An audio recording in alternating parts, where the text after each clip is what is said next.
might wait for people to come on. I don't know if I need to. I don't know if anyone's up this early in the world or if they're all just shouting at their kids, get your shoes on.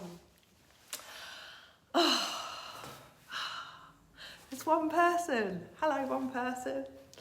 I'm not really expecting it. Oh, there's two people. I'm not really expecting people to come on, but if you do come on and you do want to comment, that makes me feel less lonely. Hey, Nikki. Hey, everyone.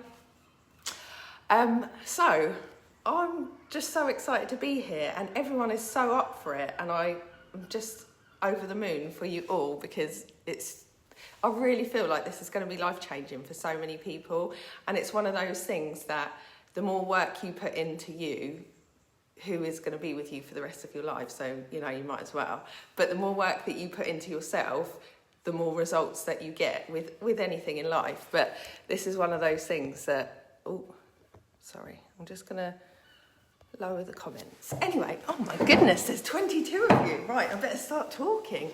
So, it's day one. How many of you have printed the workbook? I absolutely love stationery. Got a pen in my hand now. I love to write, and writing for me really changed. It really changed how much I got done, how productive I was. I run 3 businesses. I've got 3 kids, and I really struggled for a long time with distraction and getting things done. When you write and when you journal, it's the best thing. But anyway, I'm going off on a tangent. Day one. Right, so I was going to tell you a little bit of my story, and I hope that's all right with everyone. Just a little bit. So I was a kept woman for 10 years. I was very lucky that I had an affluent husband. I didn't have to do a lot, but I was very unfulfilled, very frustrated, spent my whole time putting everyone else first, my children first, my husband first, almost waiting for him to come home at the end of the day to bring the joy, and it just never happened. And eventually he had an affair, and it was the most painful time in my life. And at that point I had a side hobby, a side hustle, taking photos. I was a photographer, and I was making about £800 a month, and obviously having come from a really lovely home, 2 holidays a year, never having to worry about what was in the bank account, I was suddenly left with 2 kids and like a hobby business. And I had a moment then where I was absolutely terrified, and I didn't know what to do, and I had to act really fast. And one of the things that I'm really most passionate about is really creating fast change. I can't stand to sit still, and it's not that I want to speed through emotions, but I can't stand to sit still in terms of I like action. I'm really impatient, and when people, I googled how long it takes to get over your ex, and it was like it's 1 month for every year you were together, or like, actually I think that's a load of rubbish, but basically it came to the conclusion that it was going to take me 2 years. And I was like, I don't have 2 years. I don't have 2 years to give to this. Anyway, so I wrote this book, How to Get Over Your Ex in 30 Days. And I did so much work on how to really change your brain as fast as you possibly can. Anyway, it worked so well, and it really, I learned so many things in that time because I was so open to the fact that I needed to change, and I was quite scared, but also when you're in that state of, oh my God, I've just been through some real, I'll call it trauma, but really something really, really painful that really hurts. You're driven by, for me, it was a huge time of fight or flight. I was really, really stressed. I wasn't sleeping, but I also was learning at a really fast rate. Anyway, let's talk about you now. So I'll tell you the end. So anyway, I I levelled up. I took my business from earning £800 a month to one of them turns over between 12 and 14k a month. The other one turns over about 4k a month. I started another business. I opened one shop. I opened a second shop. And I know that I never would have been allowed to do those things if I'd stayed with him. And I was so unfulfilled and so frustrated, and I was always beating myself up. And that was really a big theme of my life before then. Constantly beating myself up, constantly thinking that I needed to be driven by almost guilt. Like I'd think, oh, if I shame my body, or if I shame myself for not having achieved enough, then I'm much more likely to achieve more. And the truth could not be further from the opposite. When you are trying to motivate yourself, the absolute best thing for you to do is to come at it from a place of love. If you want to level up, long term, your body cannot cope with these constant feelings of guilt.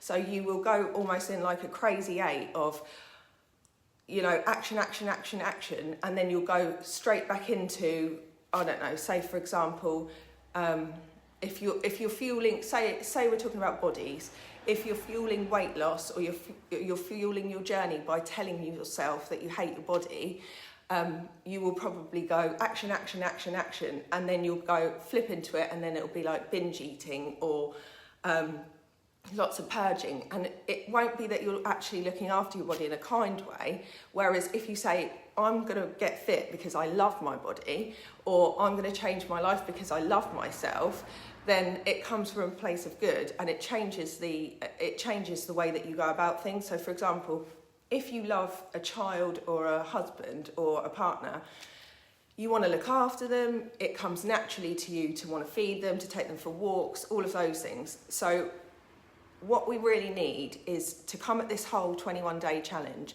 from a place of love. I'm not doing this anymore to beat myself up. I've beat myself up for however many years you've done that for. If you've been beating yourself up and it hasn't worked, let's try a different way, yeah?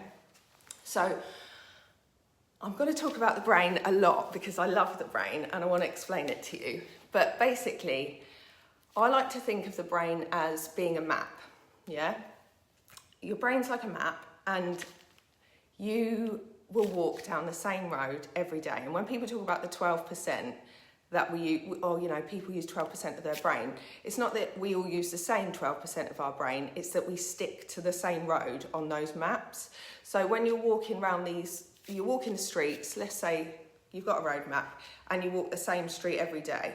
That's called autopilot living, yeah? That's when you're just living your life in autopilot. Every single day seems like the last. You've spent years pretty much staying still. You might be bored, you might be frustrated, you might be beating yourself up because you're not enough, haven't done enough, haven't got enough qualifications, you're not thin enough, all these things.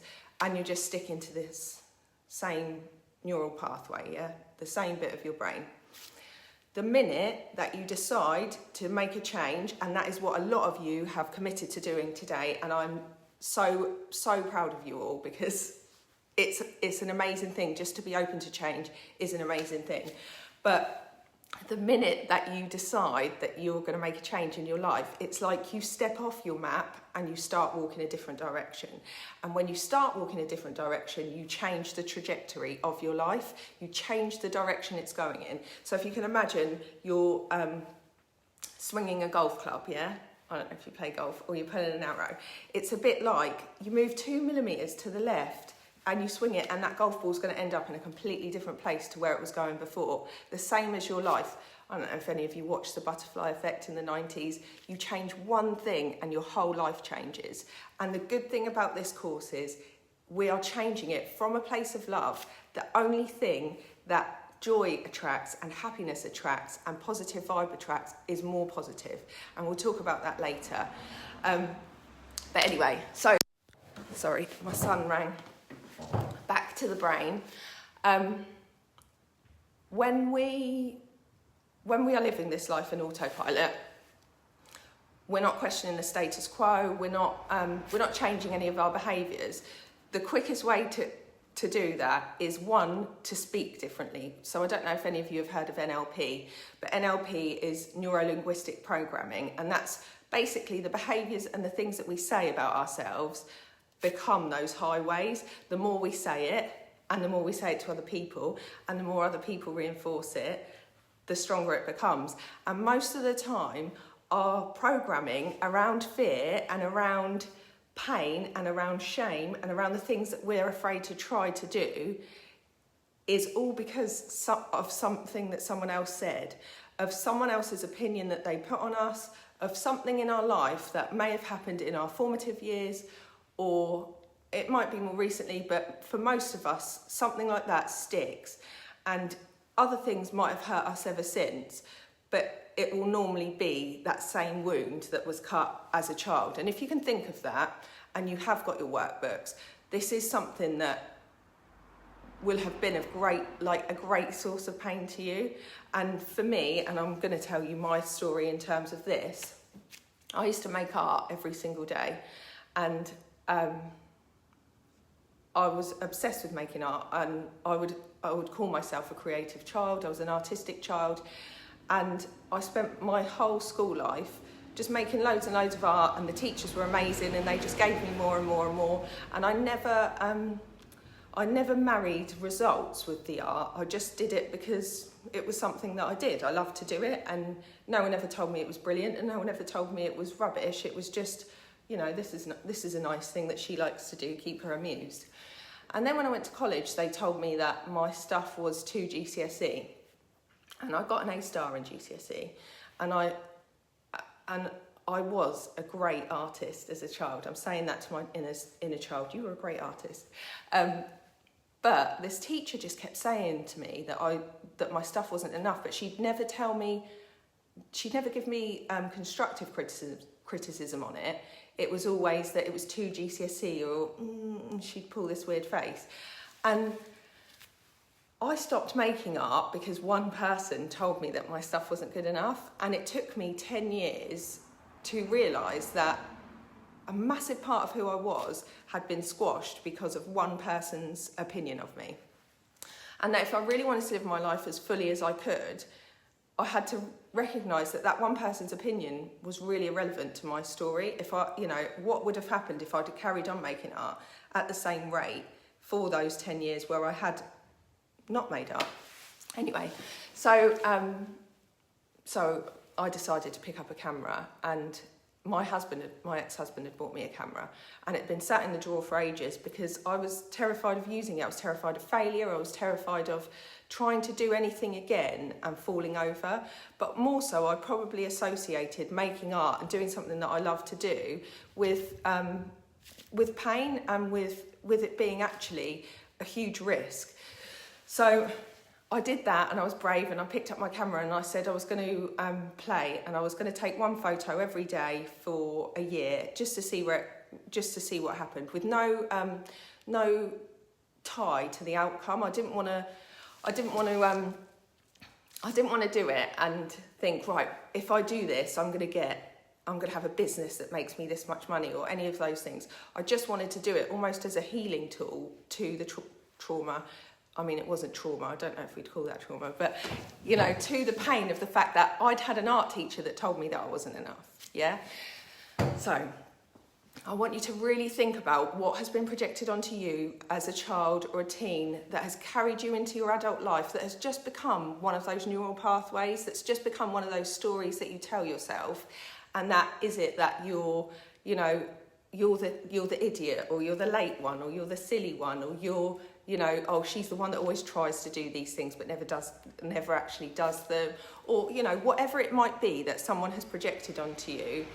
What is that? And accepting that isn't your story, that your story can be separate to that. You can reject what they've said about you, and really coming to this point and saying, right, this is ground zero now. Today, for all of us, is ground zero. I have tried beating myself up. I have tried this push and pull of my life, of telling myself, of this crazy eight, of telling myself I'm not enough and telling myself I'm not doing enough. I am exactly where I'm supposed to be. And from now on, I'm going to get excited about life, because I'm going to feel in every single cell of my body, my whole life has been leading to this point, including the bad days, including the good days, and that we're all really, really going to get excited. One, together, but two, we're going to get that fire back in our bellies, because what is life if we're always we want to fall in love, we want to fall in love with our, we want external fulfillment. What we really, really want more than anything in the world is fire in your belly. You want to fall in love with your own life, and you want to feel that satisfaction of, you wake up on a Monday morning and I'm excited about life. I'm excited to see what's going to happen, because everything has been leading me to this point, and everything has been leading you to this point. If you are here, I love that quote, when the student's ready, the teacher appears. And for me to be able to be delivering this to as many women as I am just blows my mind. And I'm so grateful to Sarah and Fern and Danielle for actually putting me in this position, just for that. Because when I started this in lockdown and I did 30 days of getting over your ex, I said, if I can help one woman, and now I'm helping all of you, and I'm just so excited. So everything has been leading us to this point. What is it that has been said about you that you're going to reject? What are you going to put in your notebook? What are we going to look at? And I want you to be really open. Over the next 21 days, we're going to be really making massive changes, and your brain's going to be working so fast, because you're going to be processing new information about yourself. You're going to have groundbreaking moments. Your brain is going to be in overdrive, but in such a lovely way. We're going to be really thinking about all the possibilities that we could have, and they're going to be all the positive possibilities that you could have, not the negatives, because it's a real societal thing, isn't it, to be like, yeah, but what about if that goes wrong? We're not allowed to dream anymore. When we're children, we're allowed to dream, and we're allowed to play around with ideas, and oh, bless her, she's got such a good imagination. And then as you get older, then you're like, stop daydreaming. Oh, she's always got her head in the clouds. And we're schooled out of the good dreaming, of the overthinking. Basically, overthinking. If you're an overthinker, you have got a great imagination, and I'm just telling you that right now. As a fellow overthinker, I used to think I had a terrible imagination. I'm telling you now, if you can overthink, that is you using your imagination for bad. I'm going to teach you over the next 21 days to use your imagination for good, and we're going to do so many wonderful things. But today, when I end this live, I want you to get off this call, and I want you to say to yourself, I am enough. Everything has been leading up until this point. I am so excited about my life, and I want you to jump or move your body or occupy as much space as you can, and I want you to really think, oh my God, I'm excited. Something amazing is about to happen, and I want you to start telling yourself these things. And you don't need to know the outcome. We're not here to predict outcomes. None of us are. We try to be, don't we? We try to be psychics, and we think we're psychics when we're overthinking. But the truth is, none of us know the future. We can't know the future, but what we can know is that we're open to it. We're open to the possibilities. We're going to be considering today, what have other people put on me that I can reject as my story, and what can I start to think, well, actually, that was just one person that told me that, or that was someone else's opinion of me, but actually I've let that define me for X amount of years. There is another way. So yes, anyway, I'm gonna go now, but I want you to all fill out your workbooks. I want you to tell me how you're getting on. I want you to, post it in the group, whatever you need to do to really release this, because today is a lot around fear, a lot around things that have held us back. And just so you know, and you do not need my permission, you only need your own permission. You do not need anyone to hold you back anymore. That has not worked up until now. Let's try a different way. Let's do it together, all of us. I'm nervous as well. We all have fear. Fear is such an important part of our brain. We need it. If we didn't have fear, if we didn't have anxiety, and we'll call it that, we would just walk into the road when a car was coming. Fear is always going to be with us, yeah? It's not going anywhere.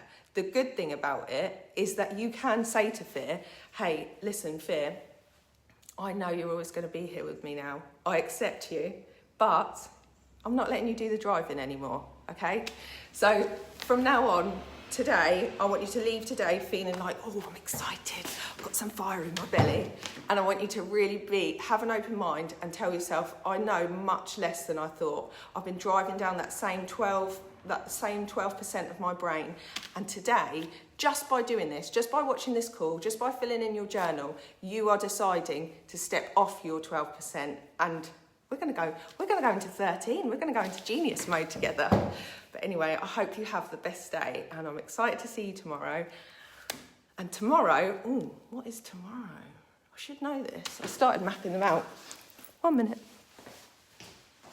I started mapping them all out on Post-it notes because I'm not very good with scripts, and my brain jumps around so much that I might even pinch a day 6 from a day 4, and actually it's new moon this week, so I might change the day that we were going to do manifesting, because manifesting on a new moon is the most powerful. But yeah, so tomorrow is all about release and really letting go. But today I just want you to be open. I want you to be open to the next 21 days and shout about how excited you are and tell everyone. And people are so people outside, when you start changing your position on the clock, yeah, normally when in your friendship group you might be a 6, but you decide, actually, do you know what, I've always fancied being a 1. I'm going to start walking that way, moving off your 12%. People get really upset about it. Your friends are going to be like, whoa, why are you so happy? And society will be like, what are you happy about? And we need to change that tide of, do you know what, I'm allowed to be happy, I'm allowed to be excited. Even if I don't know what the outcome is going to be, I'm allowed to be excited, I'm allowed to have that fire in my belly. But anyway, I've talked long enough and I'm excited. Can't wait to see you tomorrow. Have an exciting day.